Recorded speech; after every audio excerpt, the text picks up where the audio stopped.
సమాచారం వాట్సాప్ ఛానల్లో జాయిన్ అవ్వండి. అన్ని విశేషాలు ఎప్పటికప్పుడు తెలుసుకోండి.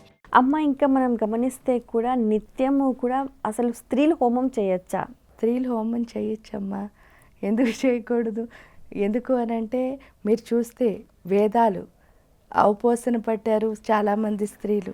సీత, సావిత్రి, లేకపోతే బోల్డ్ మంది పేర్లు చెప్పచ్చు. గాయత్రీదేవి అంటే మనకి ఏంటి అంటే వేదాలన్నిటికీ అధిష్టాత్రి. స్త్రీలు హోమాలు చేయొచ్చా అని అంటే కొన్ని ఆచారాలు, ఈ శ్రీ విద్య ఉపాసనకు వచ్చేసరికి కొన్ని ఆచారాల్లో చేయొచ్చు, కొన్ని ఆచారాల్లో చేయకూడదు. మనకి ఏ గురు సాంప్రదాయాన్ని ప్రకారం వెళుతున్నామో దాని ప్రకారం మనం ఫాలో అయితే, అంటే వామ కౌళాచారాల్లో స్త్రీలు హోమం చెయ్యొచ్చు, కానీ సమయ దక్షిణాచారాల్లో వాళ్ళు చెయ్యొద్దు అని అంటారు. కాబట్టి మనం గురువుని ఫాలో అయిన దాన్ని బట్టి ఆ గురు పరంపరలో గురువు మనకిచ్చిన ఆదేశం ప్రకారం తప్పకుండా స్త్రీలు హోమం చెయ్యొచ్చు. అమ్మ, ఇప్పుడు ముఖ్యంగా మీరు ఇందాక ప్రస్తావించినట్టుగా కామాఖ్య దేవాలయంలో బ్రహ్మపుత్ర నది సమీపంలో ఈ గౌహతి ప్రదేశంలో అసలు ఈ ప్రాంతంలో ఏ చిన్నిపాటి పుణ్యకార్యం చేసినా కూడా అక్షయమైన ఫలితాలు అంటూ ఉంటారు. అసలు ఆ దేవాలయానికి వెళ్తే ఏం చేయాలి? ఆ దేవాలయానికి వెళ్ళిన తర్వాత ఏం చేయాలి అంటే, ఫస్ట్ ఇక్కడున్న ఏంటి అంటే అమ్మతో చేయాల్సినవి ఒకటమ్మ ప్రేమించడం, అమ్మతో చెయ్యకూడదు ఒకటి వ్యాపారం. ఏంటి వ్యాపారం అని అంటే, నేను ఈ పూజ చేస్తాను నాకు ఇది కావాలి అని అడగడం వ్యాపారం. అలా కాకుండా అమ్మ దగ్గరికి వెళ్ళినప్పుడు ప్రేమగా కనుక వెళితే, ఆ ప్రేమగా భక్తితో కనుక వెళితే నీకేం కావాలో అమ్మకి తెలుసు, అది అమ్మే చేస్తుంది. కానీ నువ్వెందుకు వ్యాపారం చేయాలి అసలు అమ్మతో? ఎందుకంటే పాపం తన బిడ్డ ప్రేమగా వచ్చిందని అనుకున్న తర్వాత నువ్వు అక్కడి నుంచి లిస్ట్ అంతా ఇప్పేసి నువ్వు ఇవన్నీ కనుక చేసావు అనుకో, చాలామంది మొక్కుతారు కదా, నువ్వు ఇవన్నీ చేస్తే నేను నీకు ఇది ఇస్తాను. అయితే అమ్మ, ఒక్కొక్క స్థలానికి ఒక్కొక్క ప్రాముఖ్యత ఉంటుందంటారు.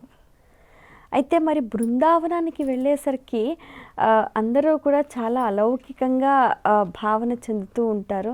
బృందావనానికి వెళ్ళిన వాళ్ళు ఏం చేయాలి? కృష్ణుడిని ఎలా దర్శించాలి? కృష్ణుడిని దర్శించాలి అంటే హృదయం ఒక్కటే ఉండాలి. ఆ హృదయంలో కనుక కృష్ణుడి పైన నిండిన ప్రేమ ఉంటే తప్పకుండా ఆయన్ని దర్శించవచ్చు. పైగా ఏంటి అంటే మీరు ఎక్కడికైనా వెళ్ళండి, ప్రతి దాన్ని క్షేత్రము అని అంటారు. క్షేత్రము అంటే అర్థం ఏమిటి అంటే అక్కడ బోల్డన్ని శక్తిపీఠాలు ఉన్న ప్రదేశం, స్వయంభూగా వెలసిన ప్లేసు, దాన్ని క్షేత్రము అంటున్నారు.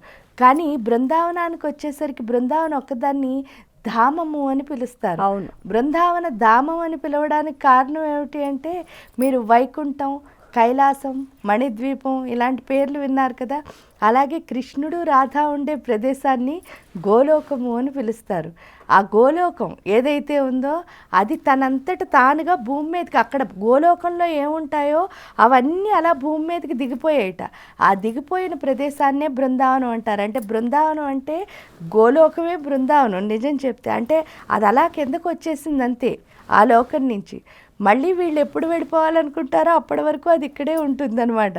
అందువల్ల రాధాకృష్ణులు నిజంగా కొలువై ఉన్న ప్లేసే బృందావనం. అంటే ఏంటంటే వాళ్ళు ఎప్పుడూ ఉండే స్థలం అది.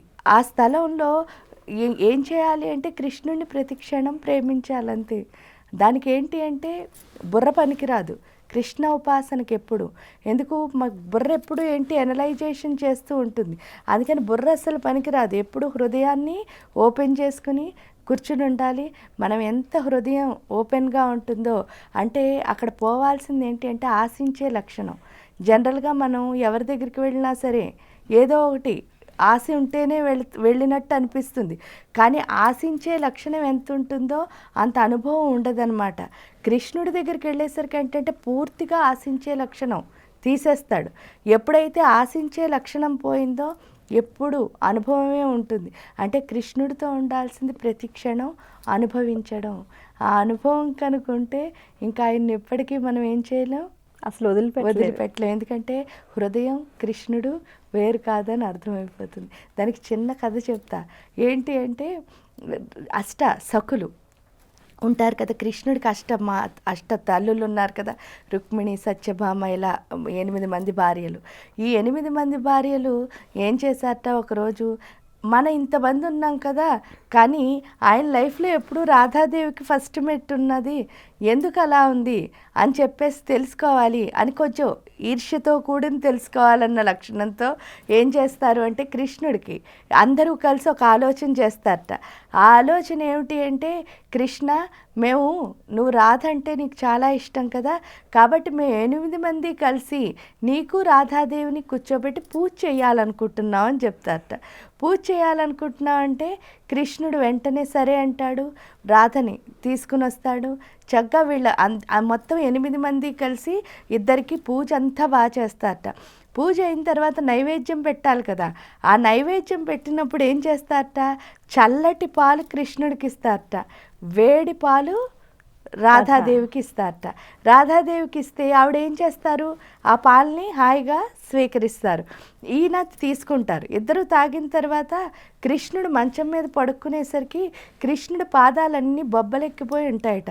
బొబ్బలెక్కిపోయి ఉండేసరికి 8 మందికి అసలు మనసు చాలా బాధ కలుగుతుంది. ఏంటి ఇలా అయిపోయింది కృష్ణుడి పాదాలు, ఇప్పుడు పూజ చేసినప్పుడు బాగున్నాయి కదా, ఈ పడుకునే టైంకి ఎందుకు ఇలా అయింది అని చెప్పేసి కొంచెం బాధ వచ్చి వాళ్ళు వెన్న రాస్తూ ఏడుస్తూ, ఎందుకంటే వాళ్ళందరికీ కూడా కృష్ణుడు అంటే చాలా ఇష్టం.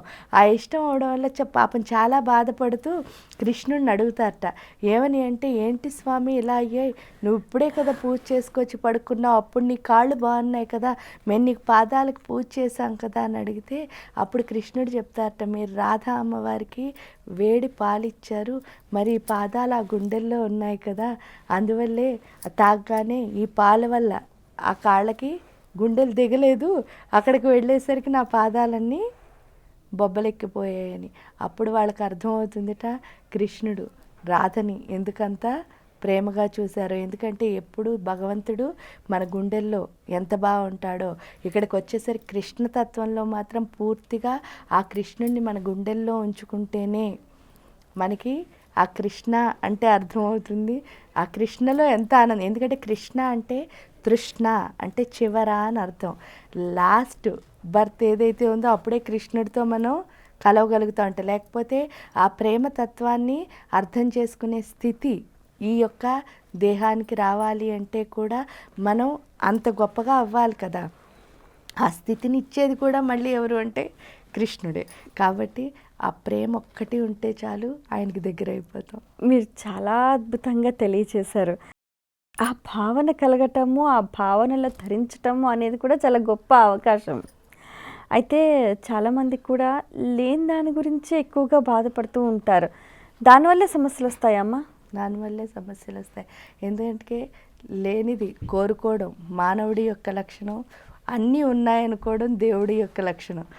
నిజంగా కూడా అన్నీ మన దగ్గర ఉంటాయి, మన దగ్గర ఉన్నదాన్ని ఉందని తెలుసుకోలేకపోవడం వల్ల లేదేమో అనుకుని బాధపడుతూ ఉంటాం. ఎందువల్ల అంటే మీరు ఖడ్గమాలు చూడండి, త్రిపుర సుందరి దగ్గర నుంచి మొదలుపెట్టి శ్రీ సర్వ ఆనందమయ చక్రస్వామిని, పరాపరాతి రహస్య యోగిని, ఆ స్థితికి వెళ్ళాలి అంటే ఒక్కొక్క మార్పు రావాలి కదా.